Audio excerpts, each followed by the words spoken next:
خدمت دوستان عزیزم. این سومین جلسه از جلساتی است که من این ویدیوها رو ضبط میکنم ولی در واقع نهمین ویدیوی کوتاهی است که روی اینترنت قرار خواهم داد و خوشبختانه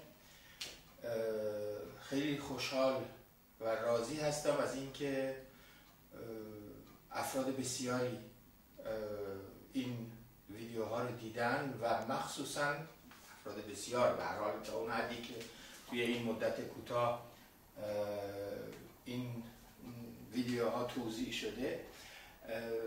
ولی اونچه که خیلی جالب توجهه میزان افرادی است که با من از طریق ایمیل تماس گرفتن و سوالات گوناگونی رو مطرح کردن که همه اینا باعث مسرت و شادی است. این هستش که این جلسه رو من به جای این که البته سعی میکنم در یک ویدیو یا حداکثر 2 ویدیو این صحبت ها رو به اصطلاح به صورت پرسش و پاسخ تمام بکنم و بعد به دنباله مطالب خودم بپردازم.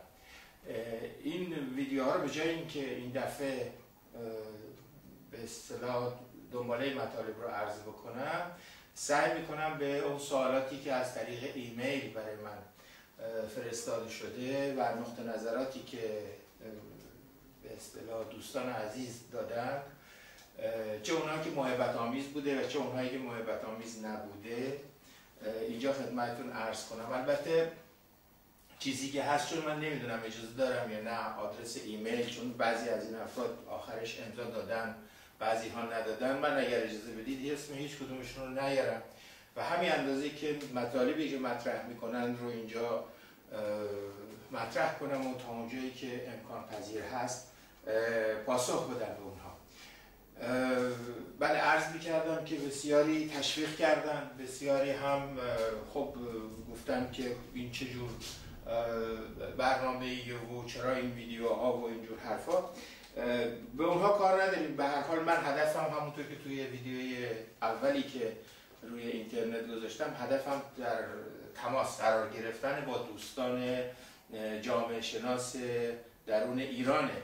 به همین خاطر این دیگه مسئله نیست، هدف خاص دیگری دنبال نمیشه توی این ویدیو، فقط همینه و اینکه بتونم با اونها به اصطلاح تبادل نظر کرده باشم. همین، در همین حده، همین اندازه‌ای که یا اگر بتونم چیزی رو با کسانی مطرح بکنم که به دنبال مثلا اون گونه مطالب هستن. به هر حال هدف دیگری دنبال در پشت این قضایا نیست. اینقدر بدبین نباشیم به مسائل و به اصطلاح به تئوری توطئه. به هر حال من اون سوالاتی رو که حالت جنبه خصوصی داره زیاد من اینجا مطرح نمی کنم، چون به هر حال به کار ما نمیاد. ولی که خب خیلی مطالب گفته شده از اینکه اصلا چرا از تخت سیاه استفاده نمی‌کنه، تخت سفید در واقع چرا از امکانات کامپیوتری استفاده نمی‌کنم و چرا نمیدونم از پاورپوینت و نمیدونم اینجور برنامه‌های دیگه برای اینکه نوشته ها مشخص تر باشه استفاده نمی‌کنم. عرض کنم حضورتون که امکانات من همین حده، میزان سواد و اطلاعات و معلومات منم از انفرماتیک همین حده، یا اگر هم بیشتر بود وقت اینو نیست، وقت اینو نداشتم که بیام این همین اندازه که این فیلم ها رو وقت میکنم، تیکه تیکه میکنم میذارم که به اصطلاح در هر دوره به اصطلاح مقطع 10 دقیقه‌ای 12 دقیقه‌ای مطالب به اصطلاح به یک مطلبی برسن و یک جوری جمع‌بندی شده باشه، خودش خیلی وقت میبره. این هستش که اگر اجازه بدید با همین تخته سفید و ماژیک، تازه من میخواستم واقعا تخت سیاه بیارم، چون با گچ اگر میخواستم بنویسم خوب دیده نمیشد، به همین خاطر دیگه به این تخته سفید رضایت دادم. اینه که بیشتر از من نخواهید درباره این امکانات فنی من همین اندازه است. حتی این دوربین هم میکروفون ندارم که صدام رو به اصطلاح اونطور ضبط کنه که کاملا واضح و روشن باشه، یه مقدار هوا هم داره، خود منم اینو میدونم. سوالات دیگری شده که آره مثلا پرسیدن که من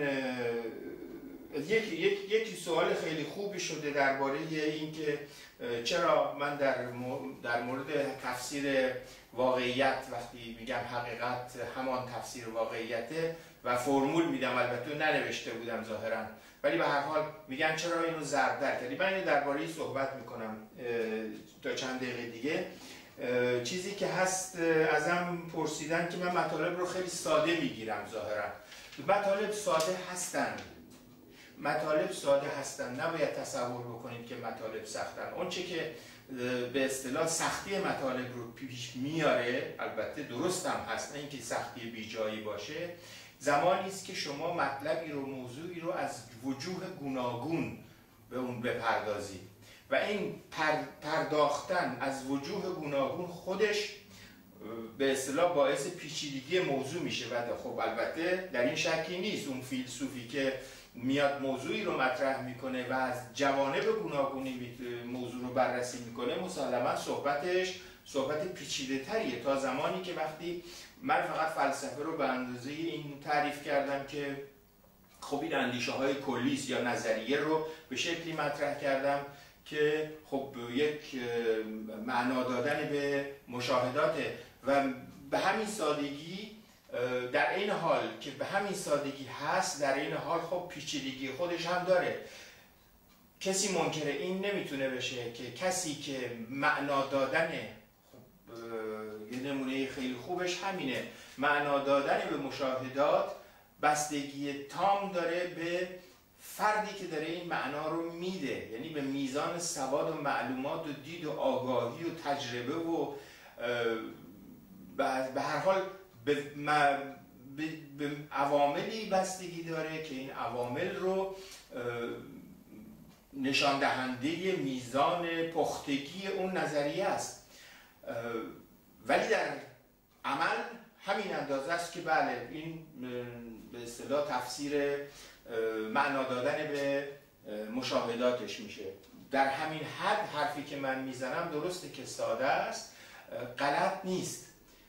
یک مقدار مطلب رو فقط چیزی که هست به شکلی بیان میکنم که قابل دسترس باشه و کسی گمان نبره از اینکه این امکان پذیر نیست. ما در ایران بیشتر از اون که بخوایم مباحث جانبی اینگونه بپردازیم، البته اینها پرورش هستند، ولی ما در حد آموزشش البته موندیم. ما باید بیشتر بریم توی میدانهای تحقیقاتی و واهمه از این نداشته باشیم که این نظریه‌ای که داریم میدیم آیا تا چه حدی با نظریات مثلا اون متفکرینی که مورد پسند، مورد قبول جوامع پیشرفته هستند آیا برابری میکنه یا نمیکنه. چنین چیزی نیست و هدف من هم همینه که این پیام رو داده باشم که راحت هست کارهایی رو که میتونیم انجام بدیم و همه اینها برمیگرده به آزمون و خطا و بزرگترین به اصطلاح تکنیک برای کار تحقیقاتی عقل سلیمه. خب اینی که من دارم میگم همین اندازه که وقتی صحبت از این میکنم که تکنیک عقل سلیمه یا متدولوژی یعنی شناخت متد عقل سلیم هستش، باید عقل سلیم رو به کار برد. خب این عقل سلیم خیلی معنا داره و خیلی پیچیده تر و به اصطلاح عمیق تر از یک حرف ساده است. اما خب در این حال بله باید از اول آدم پا در راه بگذاره و خود راه نشون میده یواش یواش که چگونه باید بره جلو. به همین خاطر است که اگر در این حد آدم بمونه که مطالب اونقدر پیچیده هستن و اونقدر سخت و به اصطلاح غیر قابل دسترس، خب اون وقت هیچ کاری نمیکنه. به هر حال این سادگی، من میپذیرم که مطالب رو ساده عرض میکنم ولی این سادگی غلط نیست. مطالب غلط گفته نمیشه و این نکته برای من مهم هستش که مطالب درست باشن، معقول باشن، منطقی باشن، وگرنه اگر بخوایم راجع به مثلا نظریه تعاریفی که برای نظریه شده همه رو بیاریم جمع بکنیم اینجا، اصلا باید یک برنامه چندین ساعته فقط بگذاریم که فقط راجع به تعاریف نظریه بگیم، ولی همین حد از نظریه، همین حد از تعریف از نظریه کافی است برای اینکه ما کارمون رو راه ببریم. به هر حال در هر زمینه‌ای هم وقتی که کسی مطلبی رو ارائه میکنه، اون میزان از مسائل گوناگون رو مطرح میکنه که مورد نیازشه و در همون حدی که من مورد نیازمه برای پیش بردن صحبتام، در همون حد مثلا تعریف از نظریه کافی است، لزومی نداره که بیشتر از این باشه. به هر حال امیدوارم جواب داده باشم به این مطلب که مطالب رو من در این حال که ساده میگم، چون ساده هم هستند، اشتباه نیستن، غلط نیستن. عرض کنم مطالب دیگری، مطالب زیادی، حتی موضوع سیاسی پرسیدن، نمیدونم مطلب پرسیدن درباره این که اصلا جامعه شناسی چیه، جامعه چیه. اینو فرصت میکنیم، احتمالاً من این سوال رو فراموش نمیکنم که یک جای راجع به جامعه صحبت بکنیم که اساساً جامعه چیست و به هر حال جامعه شناسی چه موضوعاتی رو بهش میپردازه. و بعد اشاره کردم به صحبت‌های بعضی از جامعه شناسای داخل ایران و اینه که خب یواش یواش امیدوارم بشه توی این مجموعه ویدیویی به هر حال تا اونجایی که در امکان و در حد و وسع من هست و در حد و امکان یک به اصطلاح برنامه‌های ویدیویی اینجوری بتونم خدمتتون عرض بکنم.